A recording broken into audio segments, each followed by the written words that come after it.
आज सकाळी थोडं लवकरच उठावं लागलं होतं, कारण आज आमच्या घरी होतं केळवण माझ्या बहिणीचं.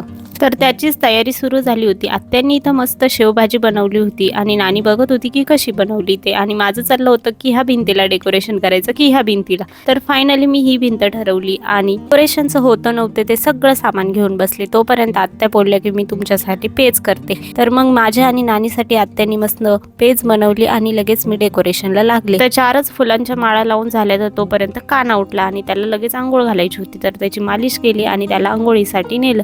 तो थोडा रडत होता, तर त्याच्या मावशीने त्याला नादी लावलं. तर माझं तोपर्यंत डेकोरेशन पूर्ण झालं होतं, छान दिसत होतं. काना पण मस्त नवीन कपडे घालून रेडी होता आणि ही आहे आमची नवरी. तर आजीचंच केळवण होतं. मग काय मम्मीने, मी, आत्यांनी आणि नानीने आम्ही चौघींनी तिचं औक्षण केलं आणि तिला घरात घेतलं आणि लगेच आम्ही सगळ्यांनी फोटो काढून घेतले. पहिले तर कानाचे फोटो काढले, कारण त्याला झोपायचं होतं. म्हटलं तो रडायच्या आत त्याचे फोटो काढून घेऊ. त्याचे फोटो झाल्यानंतर आम्ही सगळ्यांनी मस्त फोटो काढले, जेवण केलं आणि काल मी तिला आणलेलं गिफ्ट तिला दिलं. तिला तर ते खूपच आवडलं. मी पसारा आवरला आणि कानासोबत थोडा वेळ खेळले. असा होता आजचा दिवस. बाय.